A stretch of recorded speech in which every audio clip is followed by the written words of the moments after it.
welcome back. I'm AM Reaper, and this is DMT Journey of the Infant Mind. Jotum DMT. Reach me at the email down the bottom there, jotumdmt@gmail.com. If you want to drop us a line, if you want to know anything, discuss anything, have a bit of chat offline about things you probably can't chat online, so that's all cool. Hit me up and I'll get back in a day or two.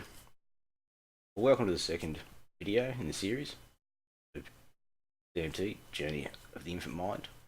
The last video we talked about, we better have a bit of a recap. So we talked about prophecy, and I talked a little bit about myself. Then we talked about prophets and religious doctrine, and how religious doctrine made by the prophets controls society, controls society's structure, and also the judicial system, courts and things like that. You know, it's all run by a religion. Stand there and swear on the Bible before we go to court and testify on the Bible and things like that, especially in the Western religions where I live.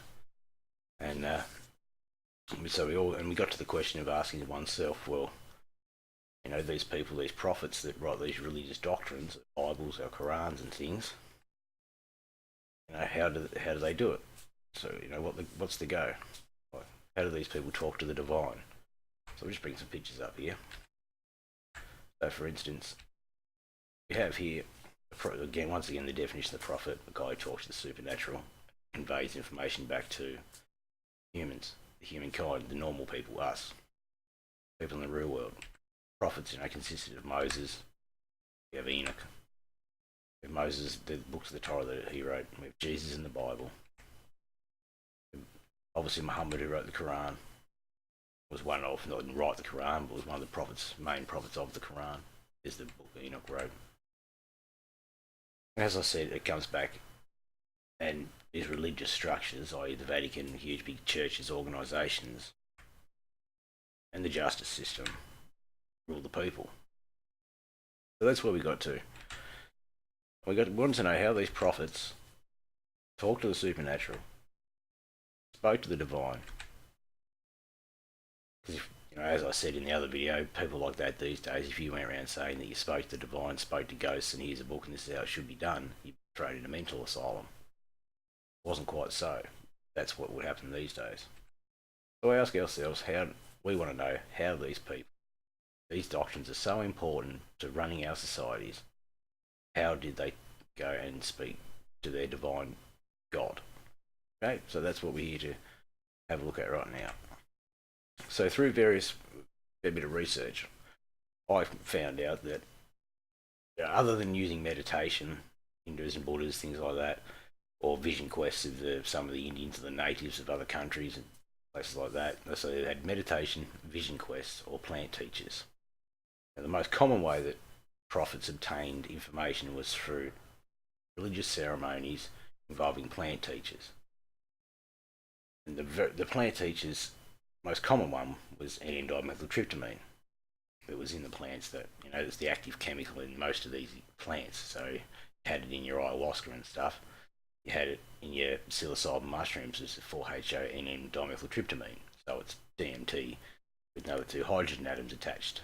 Which basically it's DMT. And then you look at mescaline, which comes out of the cactus. No, it's not DMT. And yes, a lot of people did use it. A lot of indigenous Americans and Mexicans used it. But if you look at the molecule structure of it, is very, very, very similar to DMT. All the molecules, when you look at them, are very, very, very similar. Just a little bit more, cut a bit off here, cut a bit off there, and you have the same structure. That structure is one of the main structures that will go through the blood-brain barrier. We'll talk about that another day. So the next slide is here. So we'll have a look at, so we need to have a look at these cultures. So here we go, we've got a picture of the Australian Aborigines. They were guys, been around since the dawn of time. No one really knows how long they've been here.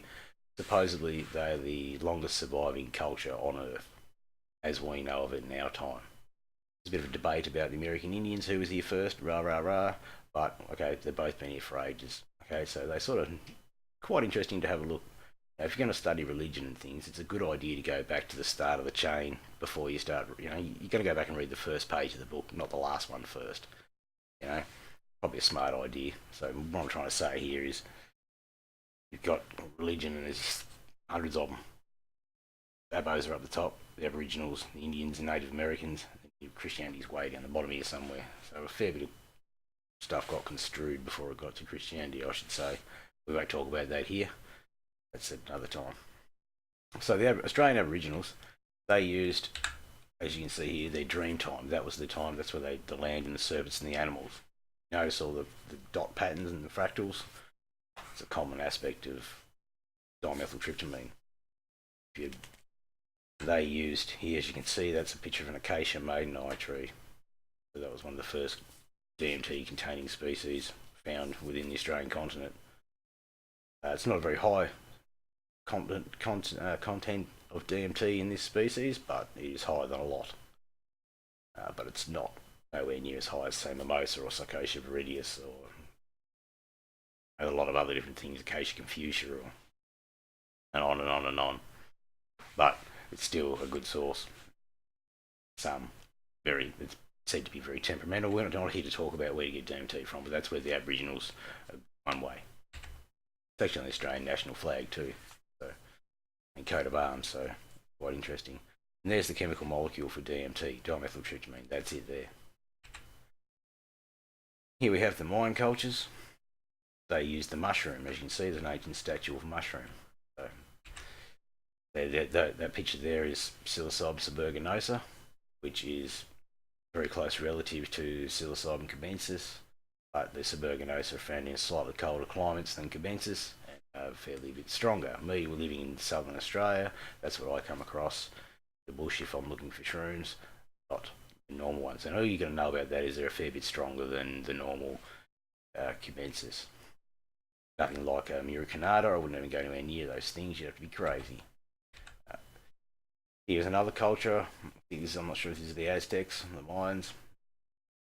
Picture sharing mushrooms. You can see up the top there. How do I get my finger over here? Okay, up in the, how to go across. Up the top there, you can see there, we've got some mushrooms going on.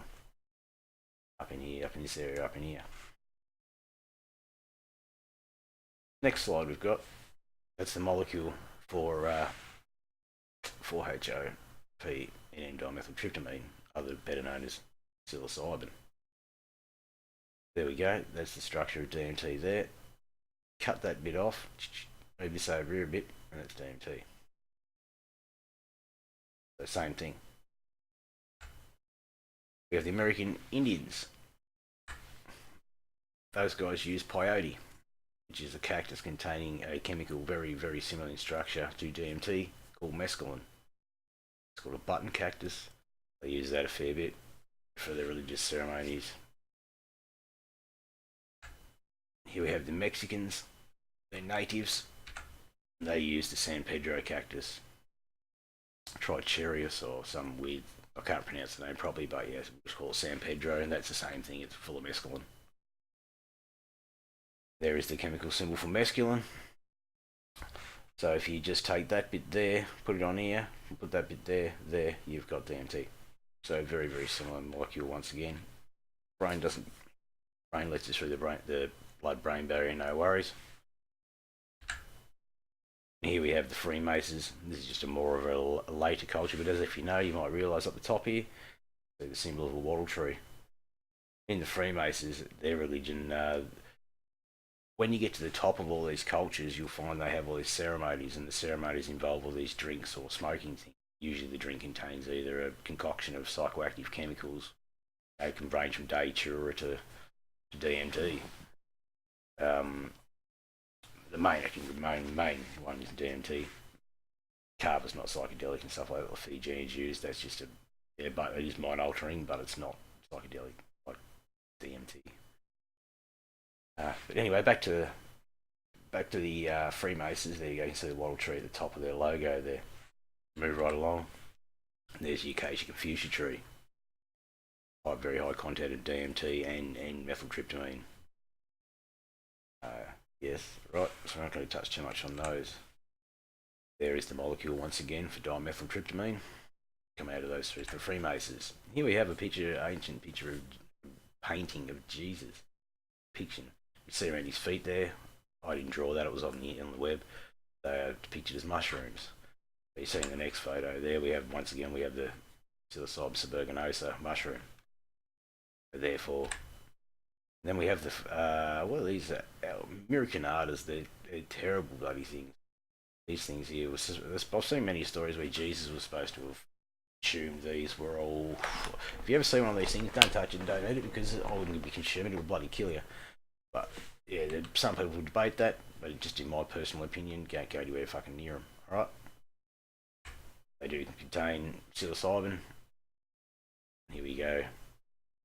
Maybe more of the suberginosa. I haven't done a lot of research on the miracanadas.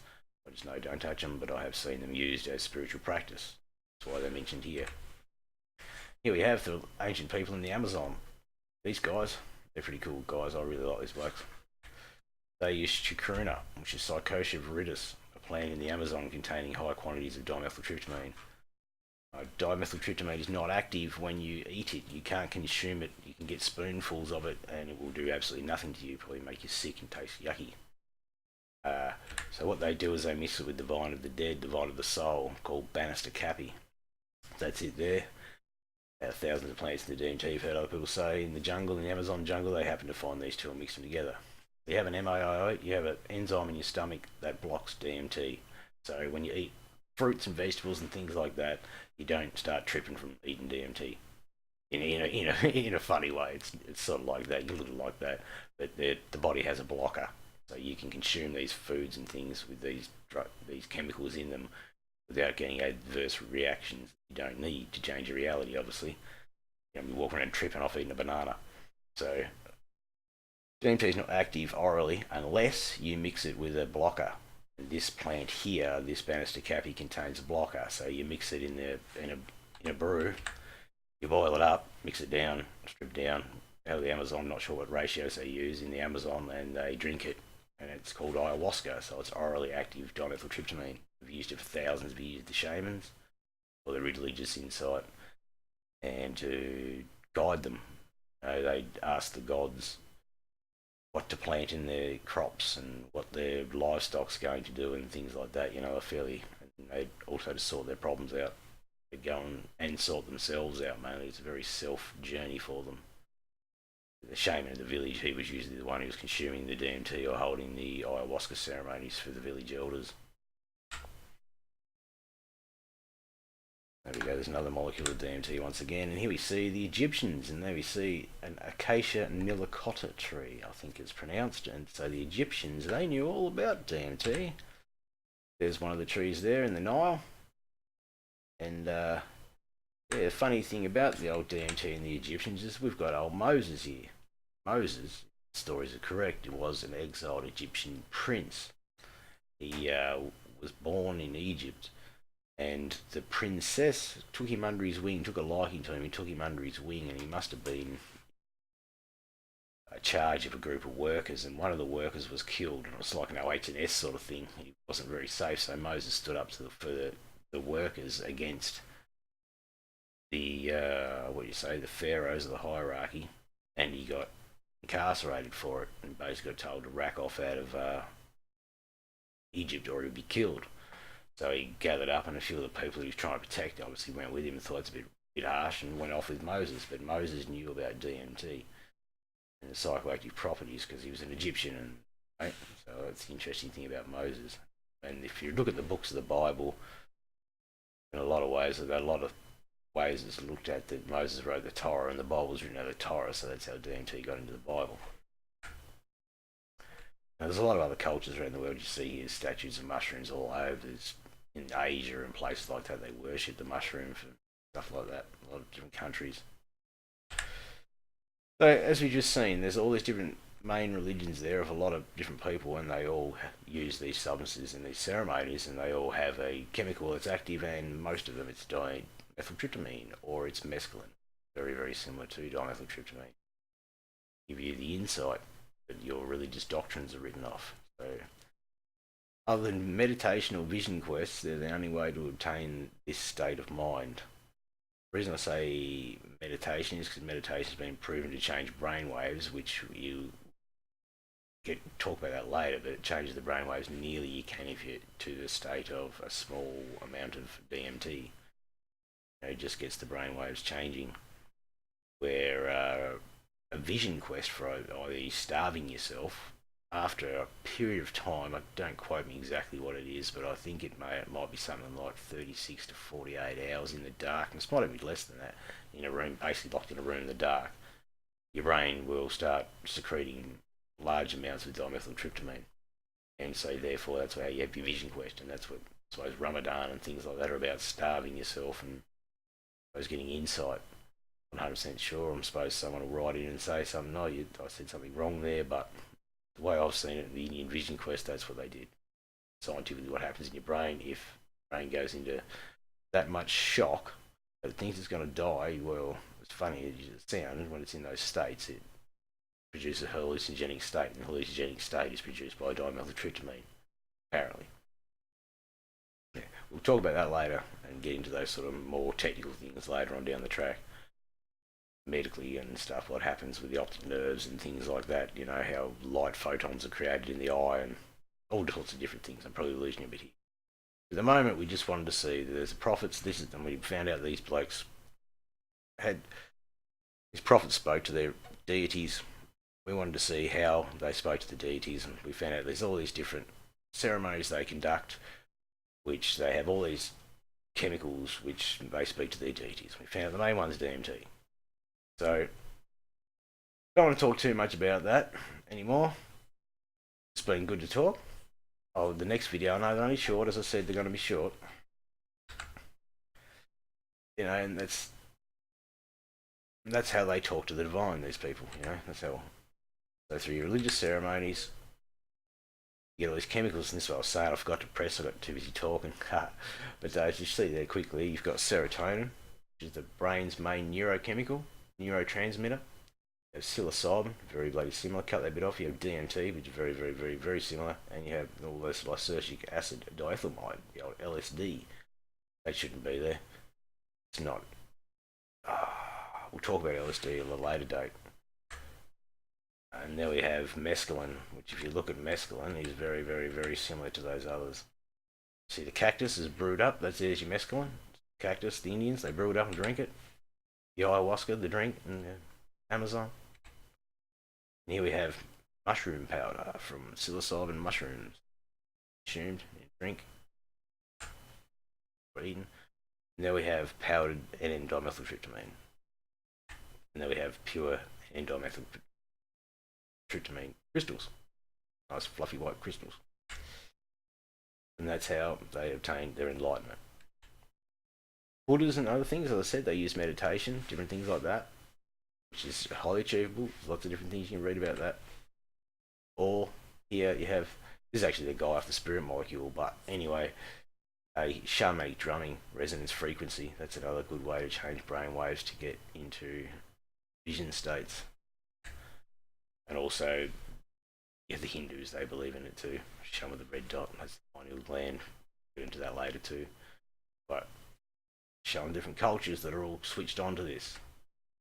That's how they all reach the trivial enlightenment. So, found this thing.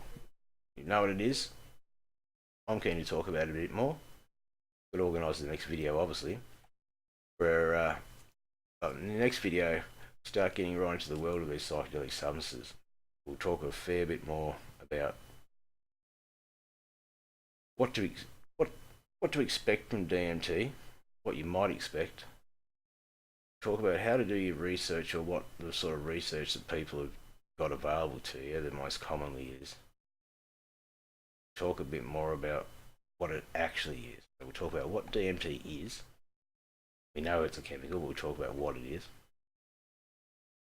We'll talk about the different studies done, i.e. the spirit molecule and things like that have been done. I'll probably brush on those in a few websites that can help you out with a lot of good information. And we'll start to talk a little bit about the preparation for your mental state journey of DMT, or what it's actually like. Then after that, the next video after that, then we'll start getting into the nitty gritty. But for now, as I said, this is for harm reduction. This is all for information. I'm just trying to help people out here. There's a lot of bullshit on the internet about dimethyltryptamine and psychedelics. there's a lot of really good work done by people like, Joe Rogan's fairly interesting to listen to. Guys like Graham Hancock. I'll mention all this in later one. It's a pretty noble, really, guys, a lot of wisdom out there. But there's also a lot of people just jumping on the bandwagon and making it pretty hard to get information. Like the reason I do this is one of my mates. He's always asking about these sort of things, and I'm trying to relay information to him. And he came up the other day and he came around and he said, "Oh, watch this guy on the internet. He really knows what he's on about." I've had a lot of experience with these chemicals, but he hasn't. So he sort of doesn't really listen because he doesn't really understand. But that doesn't matter. But put this bloke on, and he called himself Shaman. I can't remember what his name was, and he's some guy just jumping around, and like I found it fairly disrespectful. Like these Amazon shaman have been around for thousands of years, it's a culture, it's a way of life, and this dude's just going about smoking chenga and all these silly things. I mean, just got a bit hyped up and that, and I just thought this is a little bit misleading. And if you work out this guy and who he is, I mean, all kudos to him. DMT is all about the self and your own experience, but very misleading. His videos very misleading, I find, and I've had a fair bit of experience with DMT and a few other psychedelics. A normal guy, yeah, I'm pretty cruisy. If you'd like to know more, or you enjoyed this video, don't mean to make them too short, but I won't make them too long. I'll make another one very shortly. The next one will be about what DMT actually is, what kind of structure of the chemical is, what it's said to do in the human body, where it's found. We'll touch on information out there and the studies that have been done and how DMT is being used at the moment in medical research. Then we'll start getting into the actual trip reports, i.e. consumption of the chemical, to find out what the profits were really on about. Alright, so thanks very much for watching. I enjoyed making this video. I haven't got the best of technology in that here at the moment, so chip in, send us a like, subscribe, and we'll see if we can do a better job. I work all the time, so it's very hard for me to make extensive videos, and I don't really know how to do it at the moment. I'll learn. So just enjoy what you can, send us some tips, and thank you very much for watching. My name once again is AM Reaper. This is DMT Journey of the Infant Mind. So thank you very much for watching. It's all done for harm reduction. I do not condone people going out and start trying to source themselves chemicals. First rule about this sort of stuff is know your substance, know where it came from, and all that stuff about it. You just don't go getting stuff off people all over the place. I don't condone anybody using these chemicals or substances other than in a meditative or medical situation, under trip sitting and the advice of somebody, of medical professional, or somebody who has done this a lot of times. Not a fun thing to do. It is life changing, and it is very traumatic, to say the least. Awesome, but it's traumatic, and I'm not here to glorify drug use because it's not worth glorifying. Okay? This is an information channel, education channel. I'm here to help people. Why do I think I can help people? Because I'm fairly down to earth and I've had a lot of experience with this, and I'm just sick to death of looking at the crap on the internet. It's not really, just not the way it is, the way I see it. And not just the way I see it. I've done a lot of research over a lot of years. I've been researching these sorts of things for like 25 years, so I may look a little bit younger, but I'm not. Really 40 now, 40 this year. Thanks for watching. I am Reaper. See you next time. So I'll just thank you very much. Bye.